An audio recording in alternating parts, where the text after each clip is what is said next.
हमसे कि define half life radiative isotope, तो हमारे पास इसमें क्या लिखेंगे? Time for activity to half. उसके बाद नेक्स्ट पार्ट में से बोला state the name of the quantity represented by the magnitude of the gradient. तो यहाँ पे हमारे पास क्या है? एन। और यहाँ पे हमारे पास क्या है? टी। तो ये किसको शो करेगा? एक्टिविटी। एक्टिविटी को शो करेगा। फिर नेक्स्ट पार्ट में है state three conclusive conclusions about x and y that may be drawn from figure 9 point. The conclusion may be qualitative or quantitative. Use the space below for any working. अब पहली जो हमारे पास conclusion होती है तो ये कि हमने वो law of conservation of charge और न्यूक्लियन को अपने माइंड में रखना होता है। तो पहला पॉइंट हमारे पास क्या होगा कि टोटल नंबर ऑफ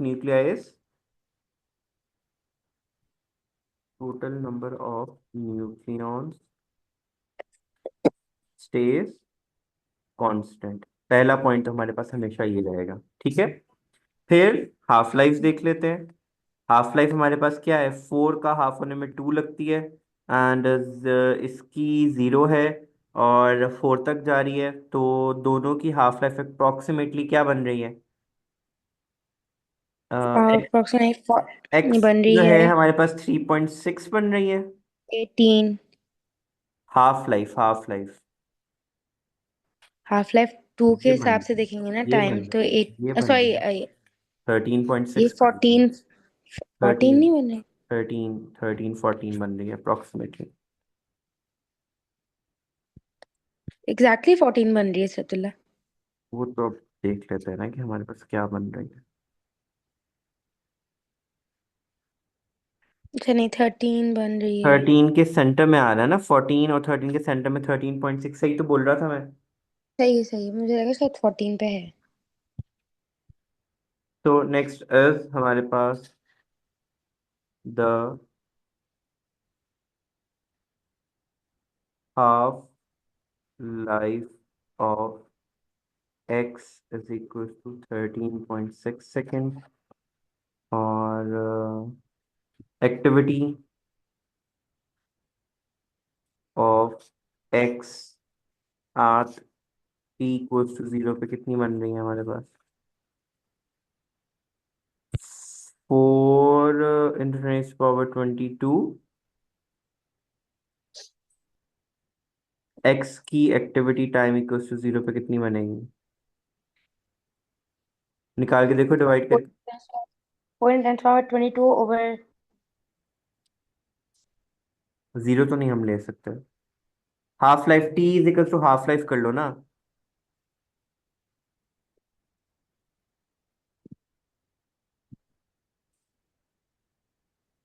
2 ×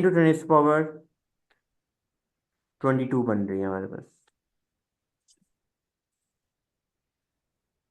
करके देखो डिवाइड, क्या आंसर आ रहा है? इसको डिवाइड करूँ। उसकी एक्टिविटी को initial count divide by half life. A × N होता है ना हमारे पास। मुझे अभी भी समझ नहीं आई। अरे जो decay constant equals to activity into number of nucleons होता है ना, हाँ जी। तो उसको डिवाइड कर लो। यहाँ पे उसने हमें नंबर ऑफ न्यूक्लियॉन्स दिए हुए हैं, यहाँ पे हमें लैम्डा की वैल्यू हमारे पास और क्या होती है? लैम्डा की वैल्यू। वो क्या होता था? log 2 over T half, half life of T, जिसको हम फिर e⁻⁻log 2 ओवर हाफ लाइफ लेते थे। मुझे जहन से निकल गया। वो भी तो आई गेस एक्टिविटी की इक्वली होता था। A is equals to A0 e⁻⁻log 2 over T half life. याद नहीं आई ये फॉर्मूला? हाँ जी हाँ जी। वही वाली बात कर रहा था ना। एनी हाउ हमारे पास 2 पॉइंट्स ये हो गए, और हमारे पास y की वैल्यू स्टेबल आइसोटोप्स कह सकते हैं हम इसको, कि y is a stable isotope. y is a stable isotope. And why is that? Because we know कि उसकी वैल्यू t इक्वल टू 0 पे वो स्टेबल पोजीशन पे था, हमारे पास कोई, हमारे पास एमिशंस नहीं हो रही थी किसी भी किस्म की। ठीक है। हाँ जी।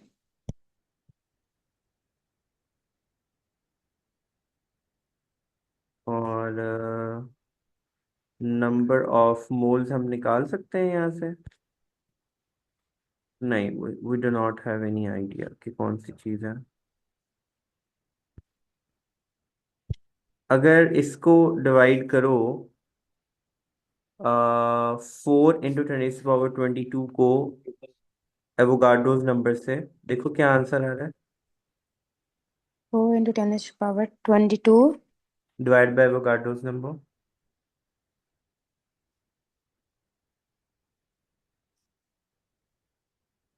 एवोगाड्रोस नंबर क्या होता है? 6.23 × 10⁻⁻23। जी लिखा जीरो है तो है बेटे, डिफरेंस। सामने है। किधर लिखा हुआ है?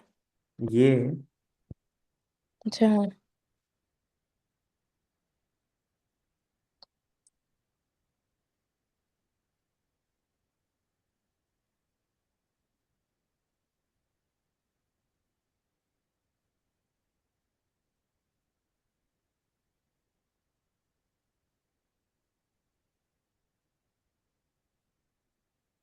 Do you have your calculator with you? Should I get mine? नहीं नहीं, मैं फोन पे कर रही थी। कि number of moles of X is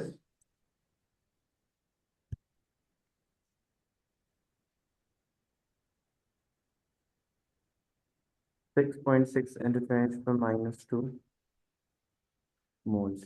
फिर आगे उसने nucleon number of x calculate करने को बोला हुआ है, उसने हमें मास दिया हुआ है।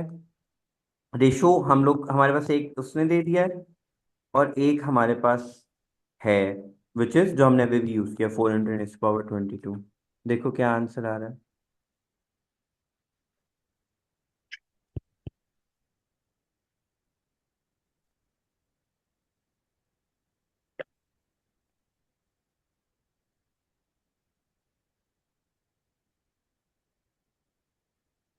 This would give me mass of nucleus.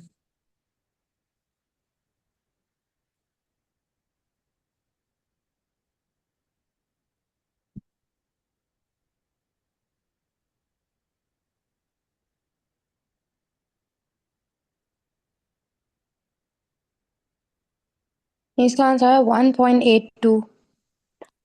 Just ये आ रहा है। Yes. 7.3 × 10⁻⁻4 divided by 4 × 10⁻22। I don't think so इतना smaller। उसमें ये आंसर कुछ लिखा है तो मैं कैलकुलेटर में करती हूँ। This is what I asked you at the first place.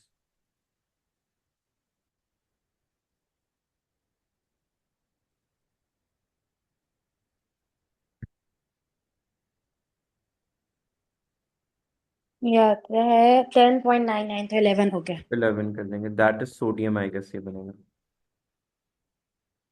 11 उसी का ही होता है ना। हाँ, 11 सोडियम का ही होता है मास।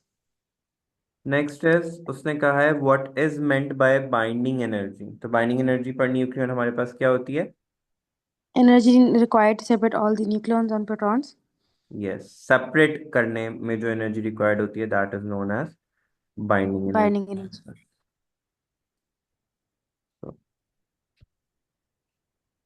Energy. Energy required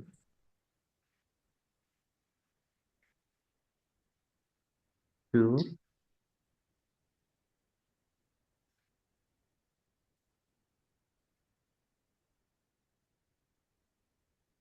separate the, कितने मार्क्स के? 2 मार्क्स का है। हाँ जी। To increment. देन हमारे पास उसने masses दिए हुए हैं। mass defect in kilogram, polonium है। We have no reaction. Condition total उसने दिया हुआ है। पोलोनियम उसने 212 दिया हुआ है। प्रोटॉन एंड न्यूट्रॉन्स हमारे पास इक्वेशन में तो खैर गिवन नहीं है। उसने table shows the number of proton and, अच्छा ये दिया हुआ है। वही मैं कह रहा हूँ कि उसने हमें शो नहीं किया हुआ। तो सबसे पहले हमारे पास क्या आएगा, यहीं पे लिख लेते हैं। 84 इंटू 1.00727। ऑलवेज रिमेंबर, इन इन क्वेश्चंस में फुल फुल वैल्यूज यूज करनी होती हैं। ठीक है। इसको हम इंटू 1.66 नहीं करेंगे? वो तो एंड में जाके करेंगे ना। अच्छा सही। ठीक है। ये प्रोटॉन आ गया, न्यूट्रॉन 212 - 84 करो क्या आता है। 128। 128 इंटू 1.00866 ये मेरे पास आ गया सम ऑफ प्रोटॉन एंड न्यूट्रॉन। इसको मैं माइनस कर दूंगा सम ऑफ न्यूक्लियॉन से, विच इज 211। 211.9 लिखती जाओ ना कैलकुलेटर में। 279। हाँ जी लिख रही हूँ। ठीक है। माइनस करके देखो क्या आंसर आ रहा है।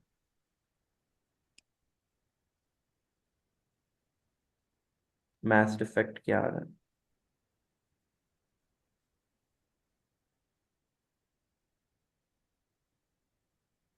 इतनी वैल्यू तो देखने देते, आखिरी वाली। 2.211 पॉइंट क्या था?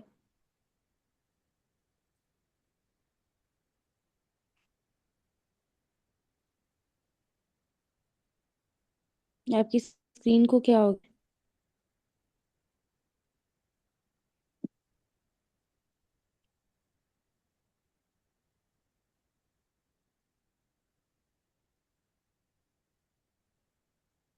इसका आंसर आ रहा है 1.77। वन वन पॉइंट एट हो पॉइंट जाएगा। नहीं नहीं, हमने एक्चुअल एक्चुअल वैल्यूज यूज करनी है। अभी तो बता के हटाओ कि पूरी पूरी वैल्यूज वो यूज। अच्छा सारा बताऊं? अच्छा, वन सारा पॉइंट बताऊं सेवन पूरा? 1.77। 1.777, 3 दफा 7 और फिर हम्म। 3 दफा 5। फिर हमारे पास यहाँ पे वो कितने आ रहे हैं, 1 2 3 4 5 6 7। 1.77 और फिर 3 दफा 5, ये 8 नहीं है। 3 दफा 7 है, 3 दफा 5 है। Multiply by 1.66 into 10⁻⁻27। तो ये किलोग्राम्स में, बिकॉज ये यूनिफाइड में था। हमें किस में आंसर निकालना है, किलोग्राम्स में। किलोग्राम्स में। वो आ रहा है 2.9 × 10⁻⁻27। 2.95।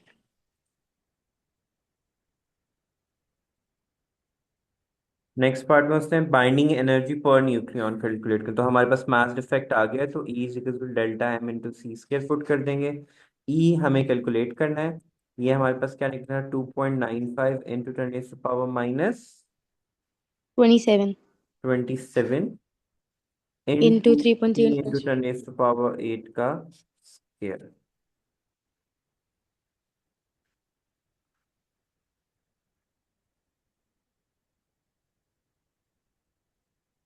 -8 ना? अबे स्पीड ऑफ लाइट 3 इंटू 10⁸ होती है, -8 कहाँ से आ गया। आपने -8 क्यों लिखा हुआ है? कहाँ लिखा हुआ है। अच्छा। अरे अल्लाह, मुझे सारा डिवाइड रिमोटली भी करना पड़ेगा। -8 नहीं लग रहा भाई। हर टाइम ही वो नहीं, ऊपर इलेक्ट्रिसिटी ना वो साइड आ में रहा था। करो। जल्दी। आ गया आ गया। 2.666 इंटू इंटू 10⁻। -10। अब उसने पर न्यूक्लियॉन कैलकुलेट करने को बोला है, तो इसी को हमने किससे डिवाइड कर देना है, 212 से। राइट, न्यूक्लियन नंबर से। ये आ रहा है 1.25 × 10⁻⁻। Sorry. 1.25 × 10⁻12।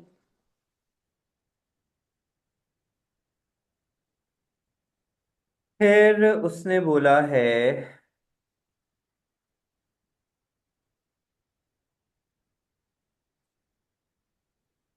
on figures get the variation in nucleon number of binding energy per nucleon is 1 to 250। वो तुम्हें पता ही है, वो जो ऐसे करके बनती है। हाँ जी। And, on line, draw an X to show the approximate position of 212। So 212 would come somewhat how,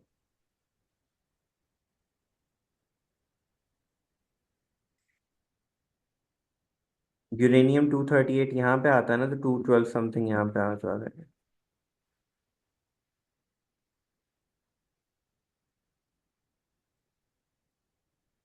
ये आपने क्या लिखा है? अच्छा, to 212। Twelve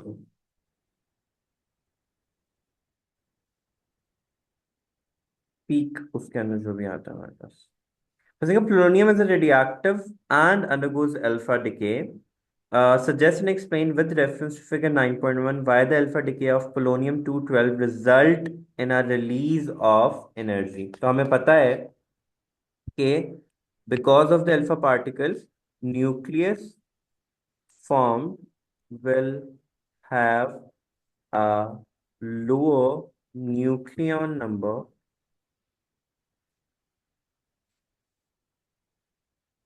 so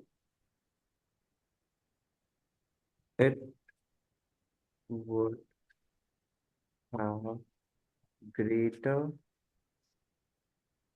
binding energy per nucleon.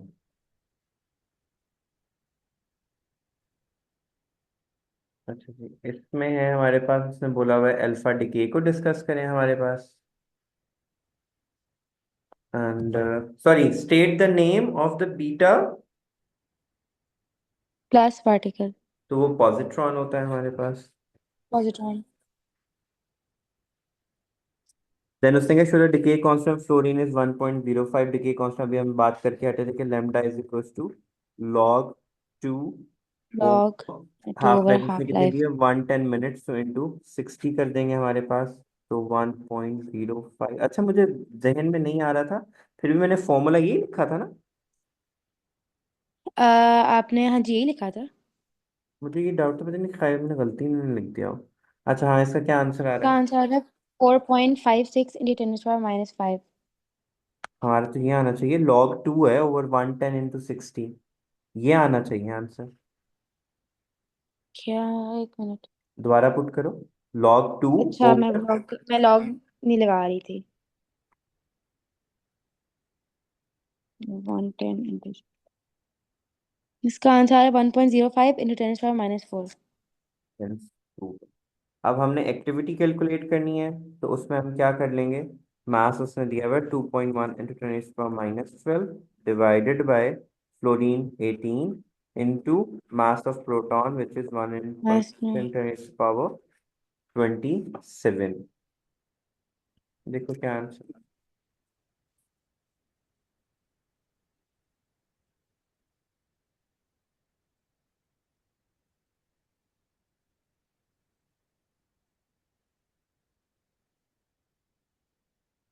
इसका आंसर आ रहा है 7.03 इंटू 10⁻13। 1 3। हाँ जी। हमें एक्टिविटी निकालनी थी, तो एक्टिविटी किसकी इक्वल पॉजिटिव होती 13। है? एक्टिविटी किसकी इक्वल होती है? Decay constant into N. Decay constant हमारे पास कितने निकला था, 1.05 इंटू 10⁻⁻4। 0.05। और इसका आंसर क्या है, 7 इंटू 10⁻30।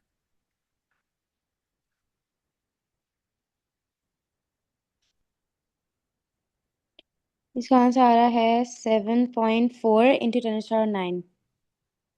नेक्स्ट पार्ट में उसने बोला है small sample of fluorine is injected into a body act as a tracer for use in medical imaging. Describe how the interaction of beta particle with an electron, जब beta positive उससे होगा तो क्या होगा हमारे पास, एनिलेशन होगा। उसकी वजह से क्या होगा, एनर्जी एमिट होगी। Annihilation of matter, the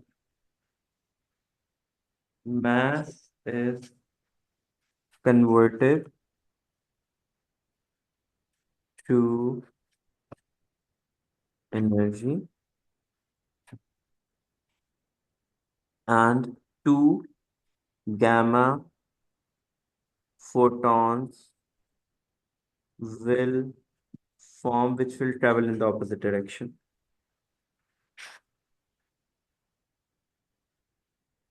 and their arrival time difference is detected on the detector.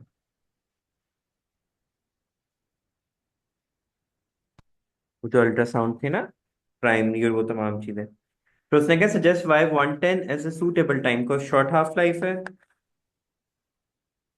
तो with short half-life, sample would completely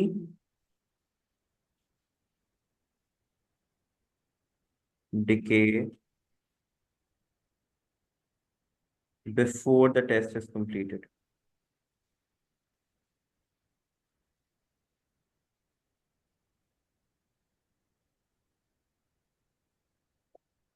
Also,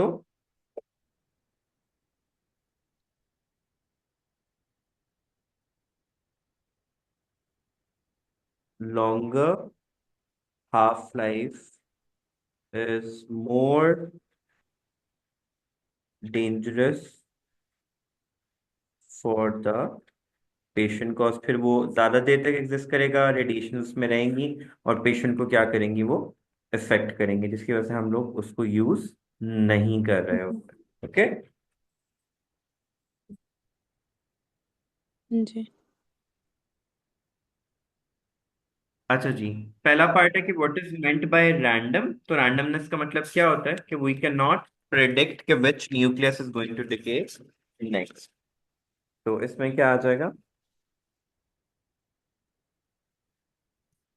can not predict which nucleus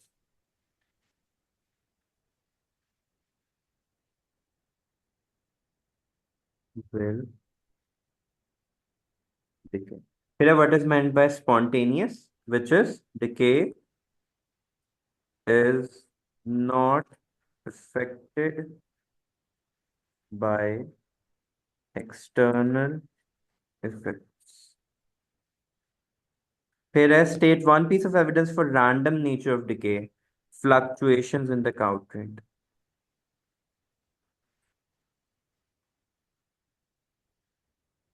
तो स्मूथ कर्व नहीं होता हमारे पास उसके अंदर। Difference between nuclear fission and fission, seriously fission क्या होता है? Break down of nucleus by emitting neutrons. फिर दूसरा हमारे पास फियन होता है कि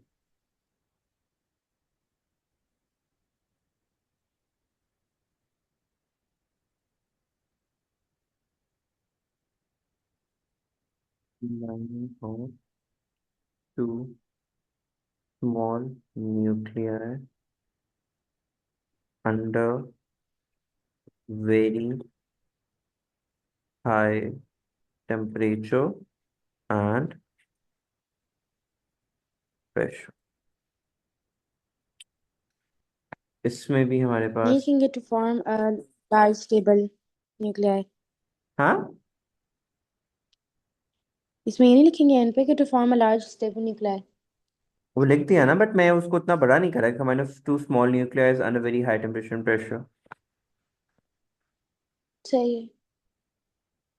इन दोनों में, बल्कि सॉरी डिफरेंस बताना है तो हमें डिफरेंस ही बताना है। And this is initiated by bombarding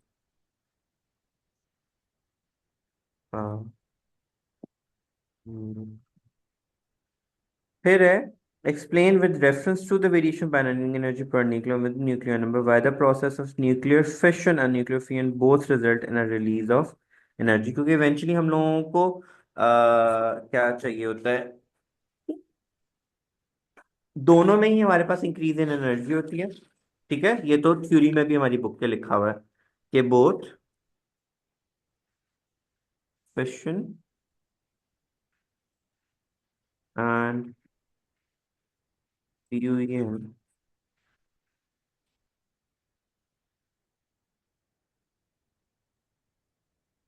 results